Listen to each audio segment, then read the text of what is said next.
요한복음 13장 1절 사랑하는 법을 예수님에게서 배우자, 이 말씀을 가지고 함께 나누겠습니다. 요한복음 13장 1절.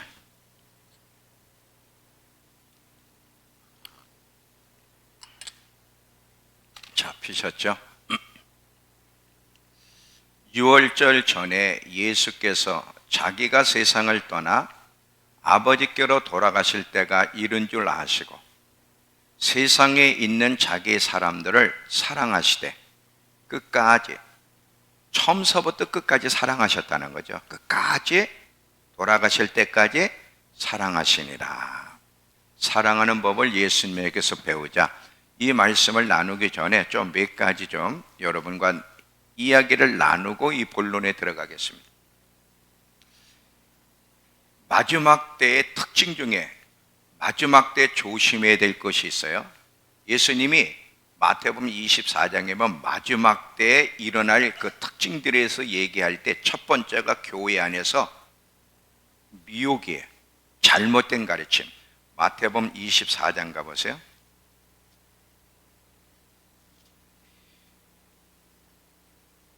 (3절에) 제자들이 예수님이 재림하실 때 마지막 때에 무슨 징조가 있겠습니까? 하고 질문할 때 예수님이 4절부터 마지막 때의 징조에, 이거는 그냥 일반적인 징조가 아니라 마지막 때에 있을 징조들, 그것이 4절 첫 번째가 교회 안에서부터 시작이 되는데, 예수께서 대답하여 이르시되 너희가 사람의 미혹, 사람의 가르침을 조심하라. 사람의 미혹을 받지 않도록 주의하라. 많은 사람이 내 이름으로 와서 이르되 나는 그리스도라여 많은 사람을 미혹하리라. 자, 24장 어딜 또 보시냐면 24절도 보시면 거짓 그리스도들과 거짓 선지자들이 일어나 큰 표적과 기사를 보여 할 수만 있으면 택하신 자들도 미혹하리라. 보라, 내가 너희에게 미리 말하였다. 그래요. 자, 여기 보세요. 예수님의 재림을 준비하는 일에, 마지막까지 가는 일에 우리에게는 많은 방해가 있어요. 사단도 방해하고요, 세상도 방해하고, 우리의 육체도 방해하는데 그것만 방해하지 않아요. 교회 안에 이 가르침, 신천지나 통일교 같은 것도 문제지만 지금 이것만이 문제가 아니라 정통 교회 안에서의 가르침. 지금 사실 마지막 때가 가까웠는데 교회 안에서 마지막 때를 가르치지 않는 것도 문제가 있어요. 그래서 많은 사람들이 마지막 때가 왔다는 인식 자체가 없어. 이것도 굉장히 큰 문제인데, 마지막 때를 가르치는데 이 마지막 때에 너무 극단적으로 가는 것도 큰 문제.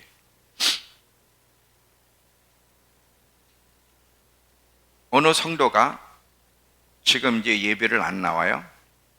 가정에서 예배를 드려 마지막을 준비하겠다고. 어차피 환난의 때에 다 흩어질 건데 지금부터 준비한다는 거죠. 또 휴거를 준비하고. 자, 잘 들어보세요. 이 마지막 때를 이야기하는 사람들을 보면 전혀 근거 없는 소리를 하지 않아요. 상황, 사건에 말씀을 가지고 연결해서 하기 때문에 여러분들이 어느 때보다도 분별력을 가지고 있어야 되고, 예수라는 반석 위에 굳게 서 있어야 되고, 진리라는 반석 위에 굳게 서 있지 않으면 미혹되기 딱 좋은 시대. 특별히 백신과 관련해서 많은 가르침들이 있는데 이 백신이 바로 666 표다. 5G, 5G가 바로 이 표다. 그래서 이제는 다 추적이 될 테니까 핸드폰을 버리든지 조심해라. 버리는 거예요. 영상들이 지금 다 올라오고 있어요. 자, 여러분 잘 들어봐요. 백신이 문제가 있어요. 많은 문제를 낳고, 그래서 많은 사람들이 맞으면 안 돼, 아니 괜찮은 거야, 많은 의견들이 분분한데, 그건 여러분들이 자유롭게 선택을 하지만 백신이 문제가 많은 것도 사실이에요. 그런데 백신 자체가 잘 표가 아니라는 거예요. 항상 성경 안에서만 움직여야 되는데 이 표를 받기 위해서는 반드시 짐승 적그리스도가 먼저 등장을 해야 돼. 적그리스도가 등장하면서 이제 표 받는 시대가 오는데, 또 하나는 뭐냐? 지금 백신을 보라. 전 세계적으로 백신을 의무화시키고 있지 않냐? 이게 마지막 때 전 세계 사람들을 표받게 하는 것과 똑같은 거다. 그때는 매매도 못 한다는데 지금 백신을 맞지 않은 사람은 식당도 카페도 모든 일이 제한을 받지 않느냐? 굉장히 그럴듯해요. 근데 분명한 것은 여러분, 이 코로나 바이러스와 백신의 이 상황이 마지막 때 어떤 일이 일어날지를 분명히 보여주는 예표고, 마지막 때를 향해 들어가고 있다는 사인인 건 사실이지만 마지막 때를 들어간 것도 아니고 백신 자체가 표도 아니에요. 지금 여러분 우리 보면 백신을 안 맞은 사람들이 제약은 받지만 마트를 못 가는 것도 아니잖아요. 이제 지금 백신이 이제 의무화는 없어져, 이제 지금 모든 게 다. 왜냐하면 이제 코로나 바이러스하고 같이 살아야 될 시대가 되었기 때문에 이제 백신도 이제 방역 패스 같은 것도 없어진다고. 분명히 우리가 이 코로나 바이러스와 백신의 사건을 통해서 적그리스도가 등장하면 어떤 시대가 될 건지를 맛본 건 사실이에요. 근데 아직 그 시대로 들어가지 않았어요. 또 하나는 왜 교회에 안 나오냐? 흑암이 3일 동안 있을 거라는. 3일 동안 흑암이 있는 근거를 제가 찾아보니까 예수님이 죽어서 무덤 속에 3일 있었던가. 또 하나는 요나가 물고기 뱃속에 3일 있었던가. 다 3이라는 게 의미가 있는데, 그래서 3일 동안 흑암이 있을 거라는 거예요.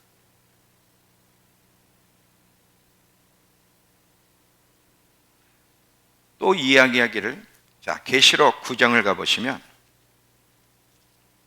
계시록 9장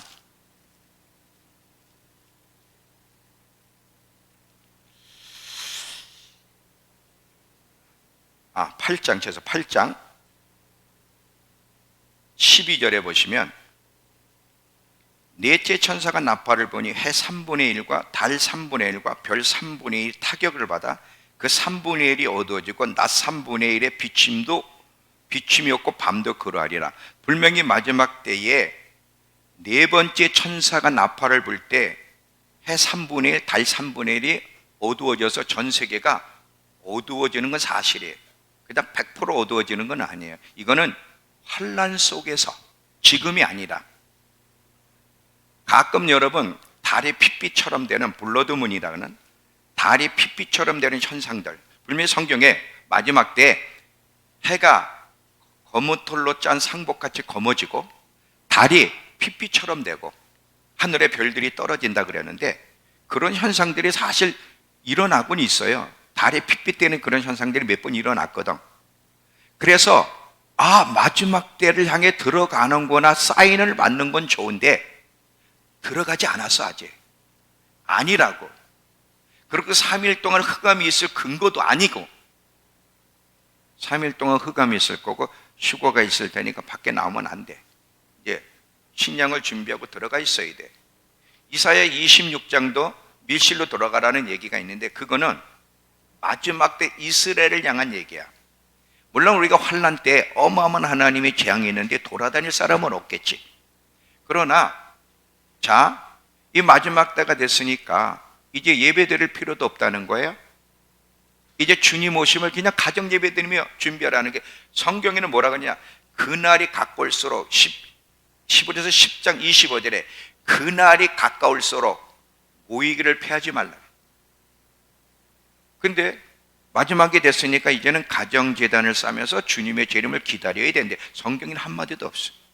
마지막 때가 되면 가정제단을 쌓고 혼자 기다리고 있어라. 성경은 그런 말 자체가 없다고. 근데 왜 모이기를 힘써야 되느냐? 혼자는 마지막 여정 못 거라. 절대 안 되는. 지금은 그래도요, 숨통이라도 틀 수 있죠. 적그리스도가 등장해서 표받게 할 때는 숨통 자체를 틀 수가 없다니까. 순교적인 신앙이 아니면 마지막 안 돼요. 지금 그런 식으로는 마지막 못 견딘다니까. 서로 모여서 격려하고 힘을 돋가지고 같이 가야만 갈 수 있는 거지 혼자는 안 되는 거예요. 굉장히 그럴듯해. 많은 그 징조들을 가지고 성경을 쫙, 그리고 백신이 왜 표가 아니냐? 백신은 여기다 맞았잖아. 여기가 뭐야? 여기. 이걸 뭐라고 하지? 갑자기 생각이 안 나네. 팔뚝. 뚝, 이 팔뚝. 그래서 성경은 마지막 때는 오른손과 이마에 맞는다 그랬지. 팔뚝이란 말이 어딨냐? 그 성경 근거를 나한테 대서 보니까 구약 출애굽기에 문신 새긴 거. 그게 어디 표냐? 그게 문신 새긴 거. 팔뚝이라는 거지. 아니야. 짐승이 등장하면 표를 받게 할 때 오른손과 분명히 이마라고 명확하게 얘기했어요. 그리고 여러분, 이 표가 많은 사람들은 시브리어를 얘기하고, 저는 시브리어 헬라를 모르니까 얘기하면서 표가 위에 붙이는 거라는 거예요. 그런데 분명히 마지막에 집어넣을지 붙일지는 저도 자신 없어요. 그런데 저는 개인적으로 집어넣는 거라고 생각해. 왜 그런지 아세요? 자, 계시록 16장 가보시면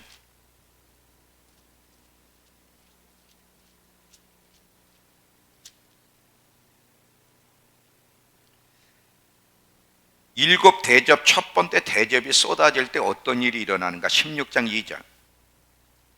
첫째 천사가 가서 그 대접을 땅에 쏟음에 짐승의 표를 받은 사람들과 우상에게 경배하는 자들에게 뭐가 나? 독한 종기가 난대. 자, 지금 악하고 독한 종기가 나면, 자, 여러분 같으면 위에다가 딱지를 붙일 때 종기가 날까요? 이 안에 이상한 걸 집어넣었을 때 종기가 날까요?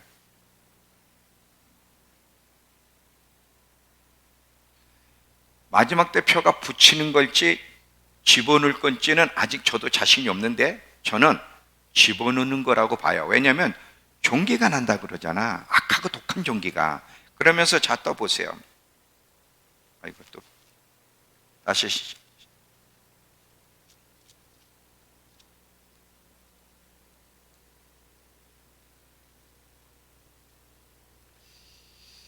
10절서부터 또 다섯째 천사가 그 대접을 짐승 왕자에 쏟으니 그 나라가 어두워지고 사람들이 아파서 자기 혀를 깨물고 아픈 공과 종기로 말미암아 하늘 하나님을 비방해. 왜 아프고 종기가 나? 다 표를 받았으니까. 표를 받으면 안 되느니까. 그 표를 받으면 그 짐승의 표기 때문에 악하고 독한 종기가 죽는단 말이지.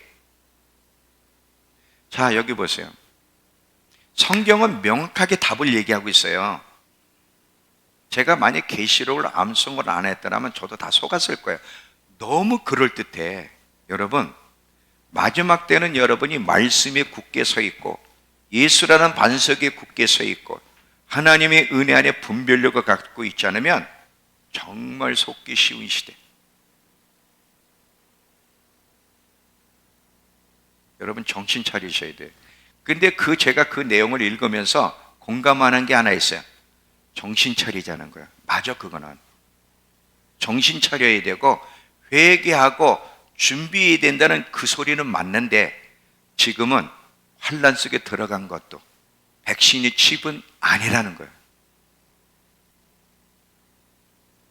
그리고 지금은 예배 드려야지 예배도 이제 피하고 집에서 가정 예배 드리는 것도 그건 말도 안 되는 거고.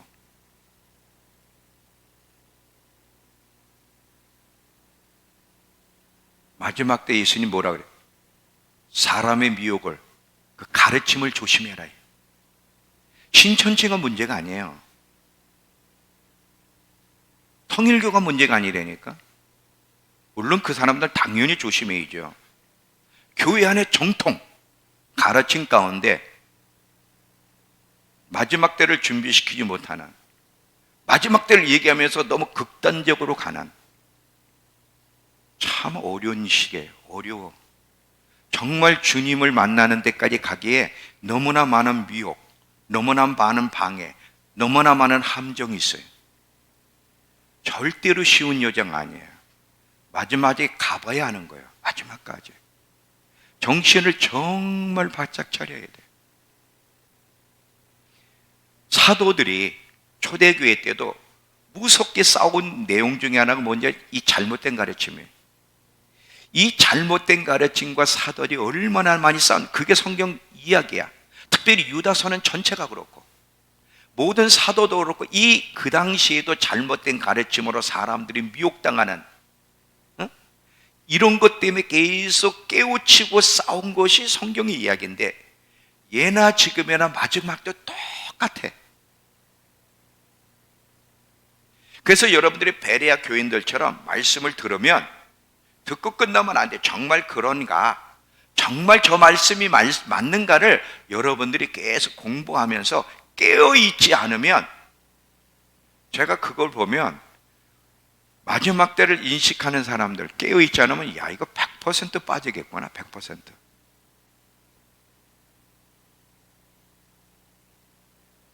정말 정신 차려야 돼. 정말. 예수님이 마지막 때 징조의 첫 번째를 미혹, 사람의 미혹, 이 가르침의 미혹을 딱 선택, 딱 이야기했을 때는 다 아시는 거예요. 교회 안에 많은 사람, 배도도 하지만 많은 사람들이 속아서 곁길로 갈 거라는 걸 아셨어요.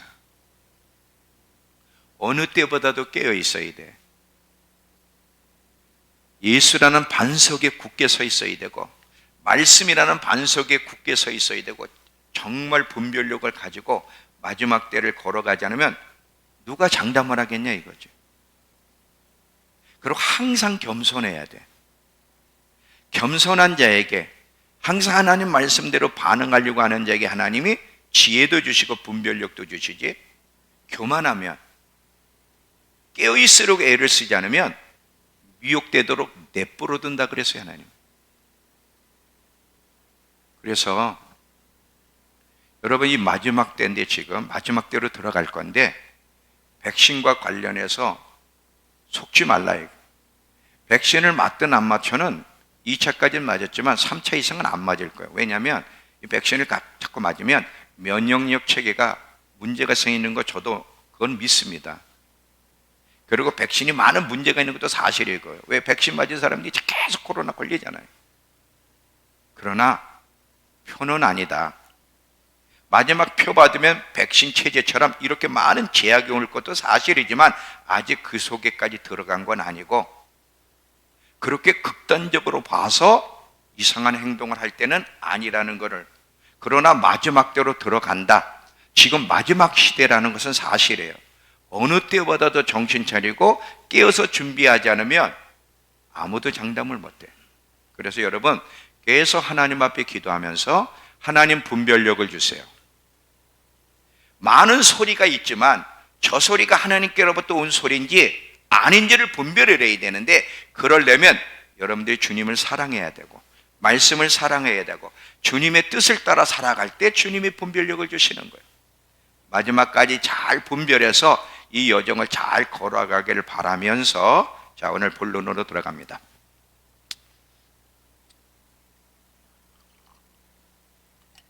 이 마지막 때의 특징 중에 하나가 또 뭐냐면, 불법이 성하여 사랑이 식어지는 시대가 될 거라는 거예요. 자, 마태복음 24장 12절부터 13절.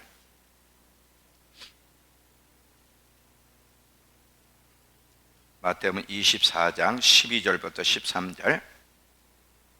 마지막 때 징조에 대해서 쭉 설명하는 가운데 이 부분을 또 이야기하시는데, 불법이 성함으로 많은 사람의 사랑이 식어지리라. 그러나 끝까지 견디는 자는 구원을 받으리라, 얻으리라. 자, 마지막 때 징조 중에 하나가 뭐냐면, 전 세계가, 이 세상 문화 자체가 그래요.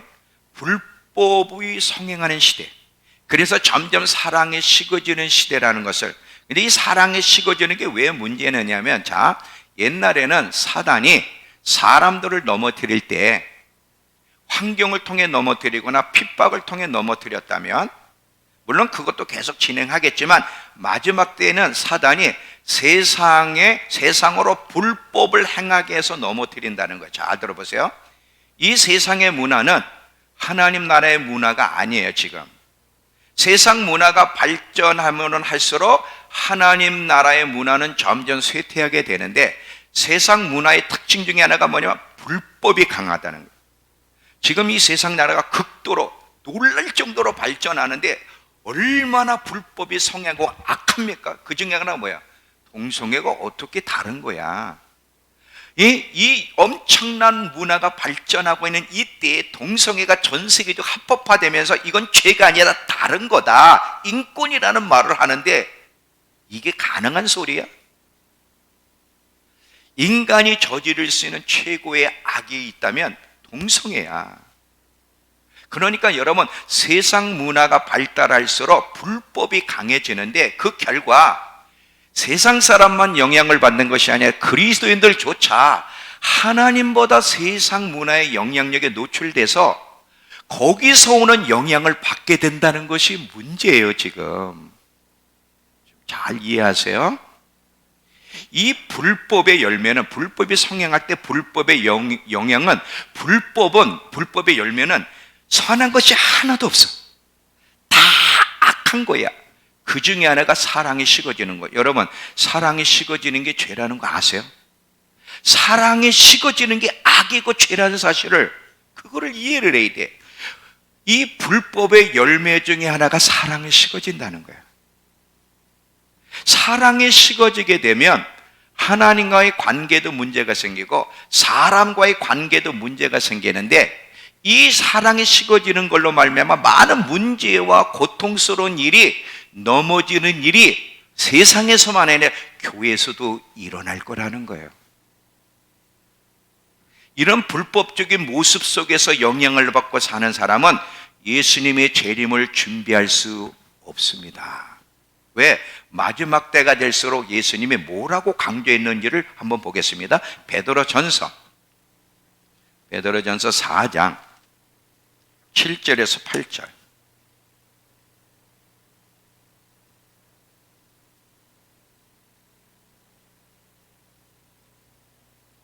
자, 만물의 마지막에 가까웠으니 그러므로 너희는 정신을 차리고 근신하여 기도하라. 무엇보다도 뜨겁게 서로 사랑할지니 사랑은 허다한 죄를 덮느니라. 자, 이 말을 한번 현대어 성경으로 한번 다시 한번 보겠습니다. 이 말을 다른 번역으로, 자 보세요. 여기 현대어 성경에서는 어떻게 표현되겠냐? 세상 종말이 가까이 오고 있습니다. 진지하게 깊이 생각하며 기도하는 사람이 되어 있어야 된다는 걸, 마지막 때. 그런데 무엇보다도 먼저 언제나 최우선적으로 해야 될 것이 서로를 깊이 사랑하는 것입니다. 이 부분을 메시지 성경에서는 여러분의 삶이 거기에 달려있다는 듯이 사랑하십시오. 왜냐하면 사랑은 허다한 허물, 모든 허물을 덮어주기 때문이에요. 사랑은 모든 허물을 덮어준다는 게 무슨 얘기냐면, 미움은 다툼을 일으킨다면 사랑은 다툼을 멈추게 한다는 거예요. 허물을 덮어주고 용서하니까 다툼이 일어나지 않게 되죠. 미워하니까 다툼이 일어나는 거거든. 자, 여기서 말이죠, 무엇보다도 말이 중요해요. 성경에 보면 무릇, 먼저란 말이 많지 않아요. 먼저 그의 나라와 그 의를 구하라. 여기서 먼저 최우선으로 해야 될 것. 또 마음을 지키라는 것도 무릇 지킬 만한 것보다 지켜야 될 것이 많은데 최우선적으로 지켜야 될 가장 중요한 것이 내 마음을 지키는 거라는 거. 여기서도 무릇, 우선, 이게 나와요. 그리고 지금 오늘 말씀해 보면 무엇보다도, 어떤 것보다도 최우선적으로 우리가 힘써야 될 것이 있다면 사랑하는 거라는 거예요. 그러면 마지막 때일수록 우리는 더더욱 뜨겁게 사랑해야 되는데, 사랑이 식어지는 것이 어떻게 하나님의 뜻이야? 교회 안에 사랑이 식어지는 사람들, 사랑이 식어진 가운데서는 예수님의 재림을 준비할 수가 없는 거예요. 불법이 성행하여 사랑이 식어질 때 그로 인해 많은 고통이 일어나. 서로 시험 들고 상처받고 그것 때문에 넘어지고 많은 고통스러운 일이 일어나게 될 건데, 사랑이 식어지면 식어질수록, 마음이 강팍하면 강팍할수록 많은 아픔들이 있을 건데, 끝까지 견디는 자는, 그럼에도 불구하고 시험 들거나 넘어지지 않고 사랑이 식어지기보다 계속 사랑하려고 애를 쓰는 자, 끝까지 견디는 자는 구원을 얻으리라, 이렇게 돼 있어요. 나 혼자만 예수 잘 믿으면 되는 게 아니에요. 나 저 사람하고 함께 하고 싶지 않아. 나 저 사람 불편해.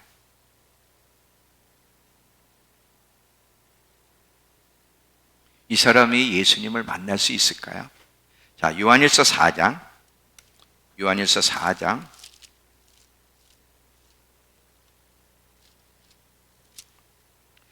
7절 8절.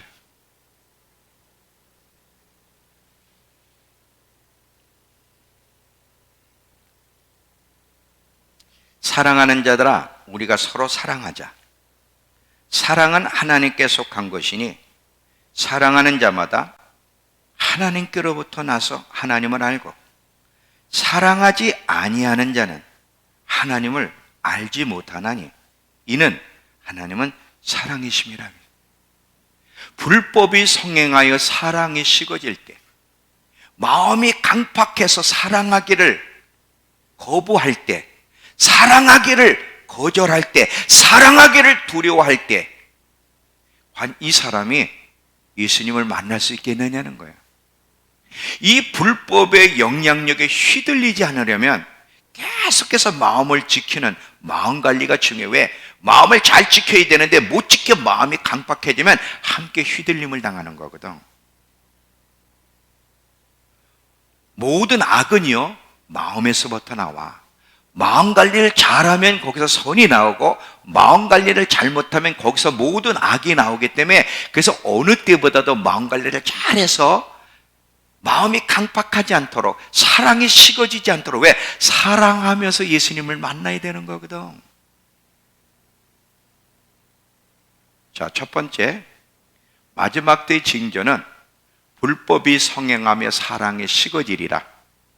우리 여기에 휘둘리면 안 된다는 걸 첫 번째로 이야기하고요. 두 번째는, 자, 우리 예수님을 기다려요. 신랑 되시는 예수님을 기다리는데, 기다린다는 게 뭐를 말하는 걸까? 어떤 모습으로 기다리는 것이 올바로 기다리는 것일까? 예수님은 분명한 사실은 신부를 데리러 올 건데, 자기와 같은 신부, 자기의 모습을 닮은 신부, 자기처럼 사랑하는 신부를 데리러 온다는 거 잊지 마세요. 자, 여러분 에스더서를 보면 아스에로 왕이 와스디 왕비를 피하고 또 다른 왕비를 세우기 위해서 각도에서 아리따운 처녀들 다 부르잖아요. 이 아리따운 처녀를 불러서 그들에게 1년 동안 몸단장을 하게, 1년 동안 몸단장을 해서 이제 왕 앞에 서게 하는데, 자, 왕이 한 사람씩 왕비를 뽑을 때 누구를 뽑아? 자기 마음에 드는 여인을 뽑아? 마음에도 안 드는데 여인을 뽑아? 자기 마음에 들어야 돼. 자기 마음에. 그럼 예수님 역시 신부를 데리러 올 때 자기 마음에 드는 신부, 자신을 닮은 신부, 자신처럼 사랑하는 법을 배우는 신부를 데리러 오지, 단순히 예수 믿었다고 근데 서로가 갈등이 있고 상처받고 미워하고 함께하고 싶지 않은 이런 더러운 신부를 데리러 오실까요?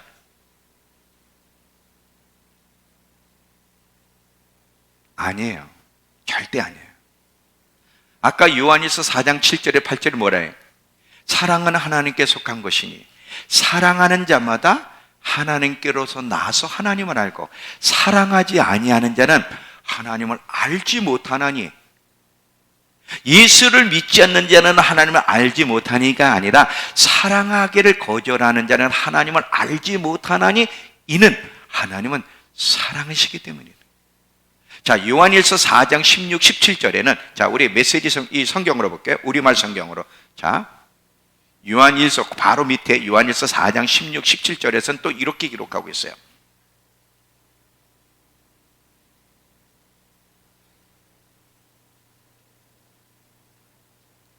우리말 성경. 자, 나왔죠? 자, 보세요. 우리는 우리를 위한 하나님의 사랑을 알고 또한 믿었습니다. 하나님은 사랑이십니다. 누구든지 그 사랑 안에 거하는 사람은 하나님 안에 있고 하나님 안에 있으려면 사랑하는 사람이 되어야 된다는 거예요. 하나님도 그 사람 안에 계시다는 게 뭐예요? 그와 함께 한다는 거예요. 하나님이 누구와 함께해요? 사랑하는 사람. 이렇게 하나님의 사랑이 우리 안에서 온전히 완성되면 우리는 심판날에 담대함을 가지게 될 것입니다. 왜? 이는 그리스도께서 이 세상에서 사신 것처럼 우리도 이 세상에서 예수님처럼 사랑하며 살기 때문입니다. 이렇게 나옵니다. 사랑하는 법을 배우지 않고 그분 앞에 설 수 있을까? 없어요. 만약에 여러분 가운데 누군가를 용서하지 못하고 어떤 사람을 보면 보기 싫고 어떤 사람만 보면 갈등이 있고 함께하고 싶지 않은 사람, 그런 사람이 있다면 여러분은 신부로 신랑을 맞이할 수가 없다는 거예요. 그러니까 예수님을 기다리는 신부라면, 여러분이 정말 예수님을 만나고 싶다면 예수님의 사랑이 어떤 사랑인지를 보고 우리가 배우고 있어야 돼. 그 예수님의 사랑이 어떤 사랑인지를 제자들을 향한 주님의 사랑에서 우리가 배우고자 하는데, 오늘 특별히 가룟 유다를 향한 예수님의 마음, 사랑이 어땠는지를 보면서 배우고자 합니다. 지금 이 어떻게 풀어가는지 이해가 되세요? 지금까지 이해가 되시죠? 자, 그러면 예수님이 제자들을 어떻게 사랑했는지, 특별히 가룟 유다의 포커스를 맞출 테니까 잘 보세요. 자, 다시 한번 요한복음 13장 1절. 요한복음 13장 1절.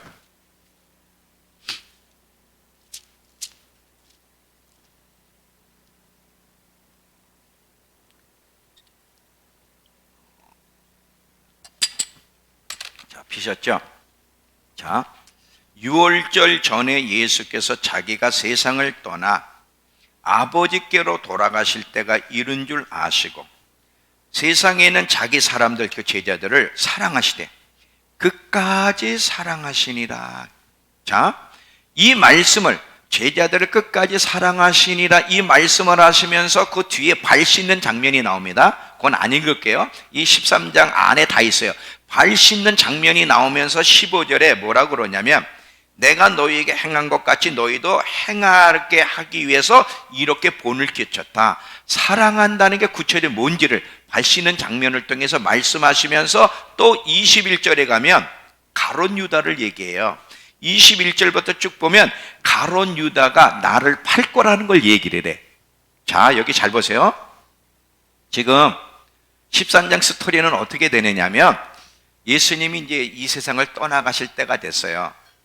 그래서 예수 제자들에게 얼마나 사랑했는지, 그리고 그 발 씻는 장면을 통해 또 우리가 예수님을 닮은 신부인, 예수님의 재림을 준비할 신부가 어떤 삶을 살아야 되는지, 사랑하는 법을 배우는 것이 얼마나 중요한지를 본을 보여주시면서 그 뒤에 가서 가룟 유다를 얘기해요. 저가 나를 팔 거라. 그러면 여기서 질문 하나 할게요. 자, 잘 보세요. 예수님이 가룟 유다를 사랑했을까 안 했을까? 가룟 유다를 예수님이 사랑하셨을까 안 하셨을까? 머리로는 알아. 지식으로는 사랑하셨을 거야. 왜냐하면 요한복음 13장 1절에 보니까 끝까지 제자들을 사랑하셨다면서 제자들 발 씻어줄 때 가룟 유다도 있었단 말이죠. 그리고 요한일서 4장 8절에 보면 하나님은 사랑이시다 했기 때문에 이 말씀이 입각하면 분명히 예수님이 가룟 유다를 사랑하셨다는 것은 우리가 지식으로는 알아요. 자, 잘 들어보세요. 예수님이 가룟 유다를 사랑하셨는데 도대체 어느 정도까지 사랑하셨는지를 느껴야 돼. 이거는요, 글로만 가지고는 안 됩니다. 성령께서 깨닫게 해주셔야 돼. 제가 하나 고백하면서 나갈게요. 사실 저는 이 말씀을 전할 자격이 없는 사람이에요. 왜? 저는 이 부분이 약하기 때문에. 그리고 이 가룟 유다를 향해서 예수님이 얼마나 사랑하셨는지를 저는 피부로 못 느꼈는데 깨닫게 해주셔서 전할 뿐이지, 제가 그 단계에 있기 때문에 전하는 것이 아니라는 것을 먼저 고백할게요. 잘 들어보세요. 지금 예수님은 처음부터 가룟 유다가 예수님을 배반할 걸 처음부터 하셨어요. 아니, 가룟 유다가 태어나기 전부터 예수님도 창조주 하나님이시기 때문에 가룟 유다를 창조했고, 저 내가 창조 가룟 유다가 나를 팔 거라는 걸 이미 아셨어.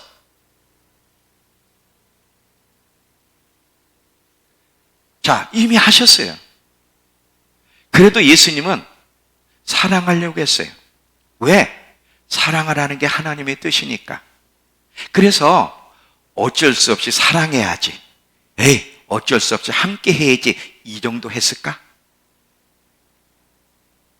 자, 잘 따라오세요. 제가 질문하면서 하는 내용을. 자, 이번엔 마태복음 26장 24절로 가보세요. 마태복음 26장 24절.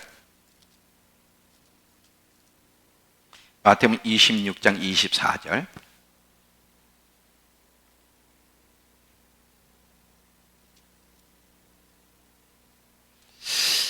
자, 피셨죠?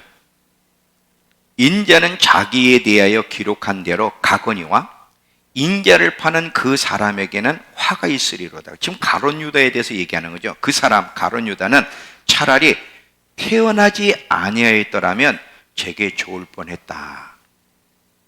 지금 예수님이 가룟 유다는 차라리 태어나지 아니하였더라면 좋았을 텐데, 이 말을 할 때, 자, 집중해야 돼요. 지금 집중. 저도 이 부분을 전하기 위해서 이 예수님이 하신 이 가룟 유다를 향한 예수님 마음을 여러분에게 표현해야 되기 때문에 제가 조심하면서 잘 얘기하려고 하니까 여러분들 집중해 주세요. 지금 저가 차라리 태어나지 아니하였더라면 좋았을 뻔했다는 이 말은 어떤 감정을 가지고 하셨을까? 글로만 보면 별로 감정이, 예수님 마음이 느껴지지 않는 게 사실이에요. 근데 이거는 성령의 도심이 필요해. 성경 전체에서 하나님이 어떤 분이시고 예수님이 어떤 분이시며, 이때 예수님의 감정을 성령의 도우심을 통해서만 알게 되는데, 결론을 얘기하고 풀어갈게요. 잘 봐요. 예수님은 유다를 너무너무 사랑하셨기 때문에 아픈 감정 속에서 이 말을 하셨다. 지금 저는 차라리 태어나지 않았으면 좋았을 뻔했는데, 이 말에는 사랑의 감정이 안 들어간 것처럼 느껴지는데, 예수님은 처음서부터 유다가 어떤 존재인지 아심에도 유다를 극진히 사랑했고, 너무나 사랑한 나머지 아픈 감정 속에 이 말을 하셨다는 사실을 기억하시기 바랍니다. 아마 공감이 안 되시는 분들 계실 거예요. 계속 풀어갈 때 잘 들어보세요. 왜 그것을 알 수 있죠?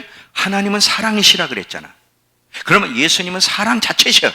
사랑이시기 때문에 가룟 유다 차라리 태어나지 않았으면 좋을 뻔했다고 할 때 사랑의 감정이 없이 과연 예수님 말씀하셨을까? 애초부터 예수님은 가룟 유다가 자기를 팔 자임을 아셨고, 유다가 지옥에 갈 수밖에 없는 것, 이게 하나님의 뜻이란 사실을 알았지만, 그럼에도 불구하고, 잘 들어보세요, 그럼에도 불구하고 예수님은 차라리 저가 태어나지 않았으면 좋았을 뻔했는데 하는 고백은 그만큼 사랑하는 사람을 지옥에 보내고 싶지 않았던, 그러나 사랑하는 자를 지옥에 보내야 되는 아픔 속에서 가룟 유다를 향한 예수님의 마지막 사랑의 고백이다. 이해가 안 되죠? 지금 너무 길어서 다시 쪼개서 얘기할 테니까 다시 들어보세요. 자, 다시. 가룟 유다가 자기를 팔 것도 알았어요. 그리고 그 가룟 유다는 지옥에 가야 된다는 것, 이게 아버지의 뜻이라는 것을 알았어요. 그럼에도 불구하고 유다가 차라리 태어나지 않았으면 좋겠다고는 이 고백은 마지막 사랑의 고백인데, 그만큼 사랑했던 가룟 유다를 지옥에 보낼 수밖에 없는 거예요. 그러나 그 사랑하는 자를 지옥에 보내야 되는 그 사랑하는 자의 아픔 속에서 유다를 향한 하나님의 마지막 사랑의 고백이라는 것을 기억하십시오. 그 자기를 팔아먹는 가룟 유다를 향해서 지옥에 보내야 되는데도 그 앞에서 끝까지 가룟 유다를 향해 사랑의 고백을 했다는 거예요. 이게 기가 막힌 거야, 이게. 이게 기가 막힌 거야. 이 가룟 유다를 향한 주님의 마음, 사랑이 느껴질 수 있다면 아마 우리 삶의 태도가 바뀌어질 겁니다. 이거 느껴질 수가 있다면. 예수님의 사랑은 말로 표현할 수가 없어. 헤아릴 수가 없어. 너무 놀랍기 때문에. 놀랍기 때문에.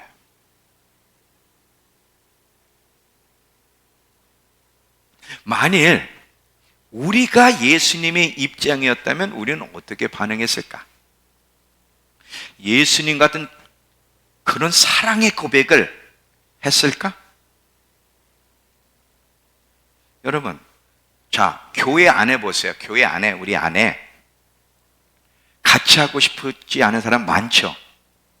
고개 한번 이렇게 해주세요. 그래야 같이 이게 흘러가잖아요. 참 함께 하고 싶지 않은 사람 여기도 앞에 앉아있고 여기도 앉아있고 여기도 있고 온통 다야, 다. 온통 다. 저 위에도 있네. 저 위에도. 같이 하고 싶지 않은 사람 저 위에도 앉아있네. 온통이야. 근데 같이 하고 싶지는 않은데 같이 해야 돼. 마음에 안 들어도 같이 해야 돼. 왜? 하나님의 뜻이니까. 저봐, 제가 암행하잖아요.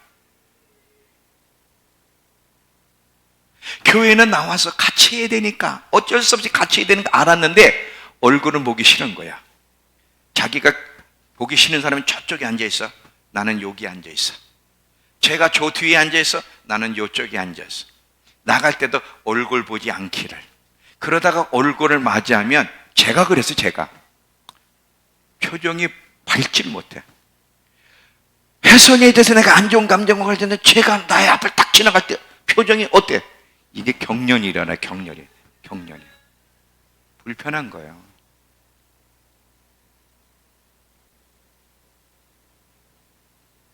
그게 저 모습이에요. 여러분, 제가 그랬다니까. 그래서 제가 서두에 얘기했죠. 사실 이 말씀을 전할 자격은 저는 없어요. 근데 하나님이 저와 우리 성도들 향해 전하라고 하시니까 그냥 전하는 것뿐이에요. 회개하는 마음으로. 우리를 괴롭힌 자들, 우리를 배신하는 자들에 대해서 만약에 당해본 적이 있는지 모르겠지만 그런 사람들에서 우리는 어떤 감정과 생각을 가지고 있을까? 만일 우리를 괴롭힌 자가 교회를 떠난다면 그 떠나는 모습을 보고 어떤 마음을 가질까 우리는? 예수님처럼 가룟 유다가 지옥 가야 되는 것을 알아. 그게 아버지의 뜻이라는 걸 알아. 그런데도 차라리 저가 태어나지 않았으면 좋았을 뻔해.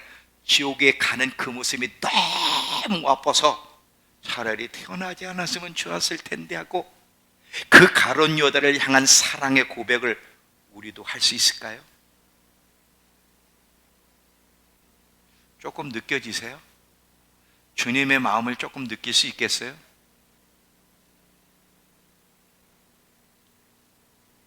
유다를 생각하신 주님의 마음, 그 자기를 팔아먹는 유다를 생각하시는 주님의 마음, 유다를 향한 주님의 사랑을 우리는 배워야 돼. 안 배우고는 주님 앞에 갈 수가 없어. 왜냐하면 예수님의 모든 삶은 그분의 삶으로 끝나는 게 아니라 우리에게 본을 끼쳐 그 자체를 따라오게 하기 위해서 그런 삶을 사셨기 때문에 우리는 반드시 그분만큼은 아니더라도 그분의 모습, 그분의 사랑을 반드시 배우셔야 돼. 왜냐하면 그분의 모든 행동은 그분으로 끝나는 것이 아니라 우리에게 본을 끼치기 위해서니까. 자, 베드로전서 2장 예를 드릴게요. 19절부터 23절까지.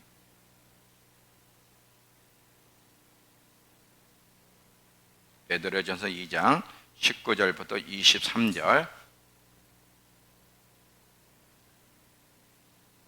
자, 피셨죠? 부당하게 애매히 고난을 받아도, 잘못해서 고난을 받은 게 아니라 억울하게 고난을 받아도 하나님을 생각함으로 슬픔을 참으면 이는 아름다우나, 죄가 있어 매를 맞고 참으면 무슨 칭찬이 있으리요. 그러나 선을 행함으로 고난을 받고 참으면 이는 하나님 앞에 아름다우니라. 이를 위하여 너희가 이렇게 살라고 부르심을 받았으니 그리스도도 너희를 위하여 고난을 받으사 너희에게 본을 끼쳐 그 자체를 따라오게 하려 하셨느니라. 그는 죄를 범하지 아니하시고 입에 고짓도 없으시며 욕을 당하시되 맞대 욕하지 아니하시고 고난을 당하시되 위협하지 아니하시고 오직 공의로 심판하신 이에게 의탁하시며 사랑하셨다는 거. 그런 사람을 우리도 그렇게 해야 된다는 거. 자, 요한복음 13장 또 15절. 요한복음 13장 15절. 예수님이 발 씻겨주시는 장면, 그 장면이 왜 있는지 15절.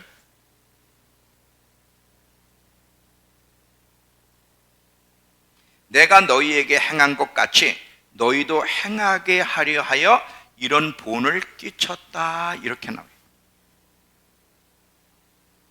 자, 그러니까 지금 가룟 유다를 향한 이 주님의 마음, 사랑하는 자를 지옥에 보내야 되는데 사랑하는 자를 지옥에 보내는 그 모습을 보시는 예수님의 찢어질 정도의 아픈 그 사랑의 마음, 예수님의 애절한 사랑의 그 표현, 고통스러운 사랑의 표현, 이걸 우리가 배워야 되는 거예요. 우리는 혜란이가 가장 사랑하는 친구가 누굴까? 여기서 그냥 얘다 한번 화답 좀 해봐봐. 누구? 상미야? 민정이야? 아니면 누구야? 어? 둘 다야? 아, 좋아. 그러면 민정이를 한번 민정이가 혜란이를 배신하고 떠났어. 그럴 수도 있는 거야, 사람은. 그렇다는 게 아니라 만약에 그렇게 사랑했어, 신뢰를 했어, 온 마음을 다 줬어. 그랬는데 그 민정이가 배신을 하고 떠났어. 만약에 그런 상황을 하면 우리 혜란이는 어떡할까? 말은 하지 말어.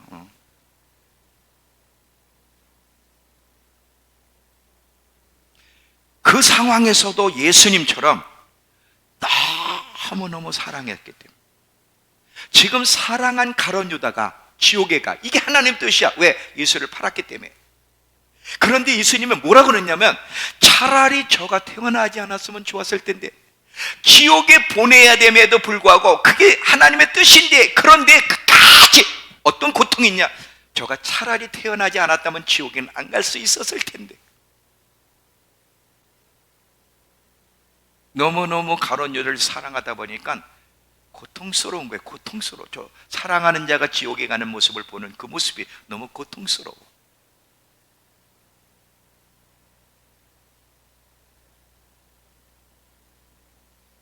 이런 분이시기 때문에 예수님이 한 영혼이 천하보다 귀하다고 자신 있게 말하신. 우리는 한 영혼이 천하보다 귀하단 말을 못해요. 저도 못해요. 내가 볼 땐 다 하찮아. 혜선이를 봐도 하찮고, 지연이를 봐도 하찮고, 정은이를 봐도 하찮고, 다 하찮아 보여. 근데 나한테 힘들게 하는 사람 더 하찮게 보이는 거죠. 근데 예수님은 뭐라고 하셨냐면 한 영혼이, 그 영혼이 누구든 한 영혼이 천하보다 귀하대. 그러면 가룟 유다한테도, 가룟 유다라는 한 저 영혼도 천하보다 귀한 영혼이야. 그 영혼을 지옥에 보내야 돼. 왜? 그게 아버지 뜻이기 때문에. 근데 지옥에 보내. 잘 됐다. 너는 지옥에 간 게 싸. 그렇지. 나를 나를 지금 팔아먹었는데 네가 지옥에 안 가면 어떡하니? 자, 여러분, 옛날에 십자군 원정 때 이 기독교라고 하는 이 세력들이, 로마의 크리스찬들이 이스라엘을 침공했어요. 이스라엘을 침공해서 완전히 막 쑥대밭을 만든 이유가 뭔지 아세요? 우리 주님 예수를 팔아먹은 장본인들이라는 거예요. 그래서 쳐들어간 거거든. 그래서 이 유대인들은 기독교인들을 그렇게 싫어하는 거예요. 만약에 여러분을 팔아먹는 자가 문제가 생겨서 사고가 터져서 지옥에 가, 그러면 어떤 감정일까? 걔는 지옥 가도 맞아. 저런 인간은 가야 돼.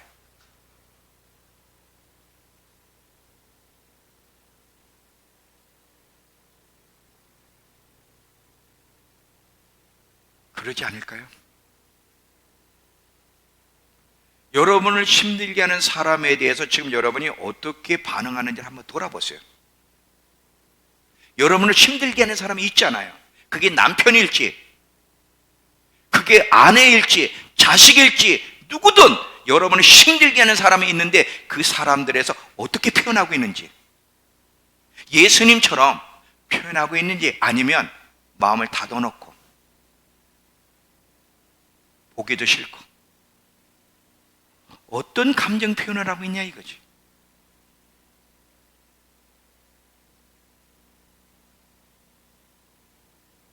우린 신랑 대신 예수님을 만나야 될 신부예요. 그 신부는 신랑을 닮아야 돼. 신랑의 마음, 신랑이 가지고 있었던 사랑의 모습을 가지고 있어야 돼. 완벽하지는 않을지 모르지만 그렇게 본받으려고 애쓰는 그 신부를 신랑이 데리러 오신다는 거예요. 여러분, 아브라함과 롯의 관계 아시죠? 지금 아브라함과 롯이 이제 같이 있을 수 없어. 서로가 부자가 됐기 때문에, 하나님으로 축복받았기 때문에. 그래서 서로 헤어져야 될 상황. 이때 막 서로 목자가 다투니까 이제 아브라함이 제안하잖아요. 우리 서로 이제 헤어지자. 이때 여러분, 롯이 좋은 땅을 먼저 선택했어요. 지금 좋은 땅 선택하는 거하고 그때는 다른 게, 그때는 이 짐승들이 재산이야. 그러니까 이 짐승들 재산을 늘리려면 푸른 초장, 물은 생명과 같은 거야. 그거를 삼촌인 아브라함이 먼저 가져야 되는데 조카 롯에게 선택했을 때 정상적인 롯이라면, 롯도 아브라함 때문에 복을 받았잖아. 그러면 정상적인 사람이라면 뭐라 그래야 돼? 아이, 삼촌이 먼저 선택하셔야지. 어떻게 제가 이게 정상적인데, 부끄러워하지도 않고 미안해하는 마음도 없이 소돔 땅을 선택했어. 근데 그 선택했다는 롯이 이 연합군과의 싸워서 붙잡혀갔어요. 자기 조카 롯이 붙잡혀갔어. 그걸 누가 보고해서 당신 조카 롯이 붙잡혀갔다고. 그때 아브라함이 어떻게 했어요? 여러분 같으면 그때 어떻게 하겠어요? 내가 그럴 줄 미리 예견했지. 저놈은 저래도 싸. 아브라함이 그 소리를 듣고 318명의 자기가 키운 그 사람들을 데리고 318명을 데리고 그 어마어마한 연합군을 쳐들어갔어.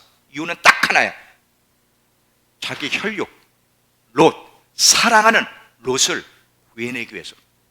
이게 사랑 표현이에요. 이게 사랑 표현.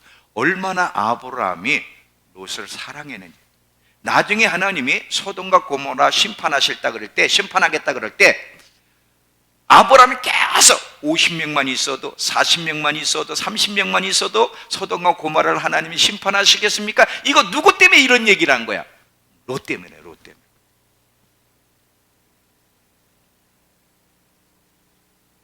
사랑이야. 이 어마어마한 사랑을 표현했던 아브라함이 그 전쟁에서 이기고 돌아올 때 누가 마중 나왔어요? 멜기세덱. 예수님을 예표하는 멜기세덱이 환영을 하러 나오셨어요. 하나님은 저뿐만 아니라 우리 믿음교회가 사랑이 식어져가는 세대에 예수님처럼 사랑하며 사는 성도가 되기를 원하세요. 그래서 오늘 이 말씀을 하나님이 전하고 싶으신 거예요. 왜냐? 이것이 준비하고 있어라, 깨어 있어라, 예수님의 재림을 준비할 수 있는 길 중에 하나이기 때문에 그러는 거예요. 사실은 이 모든 것은 이것은요 우리 믿음교회만 사명이 아니라 모든 하나님의 교회의 사명에 사랑하는 법을 배우는 것이죠.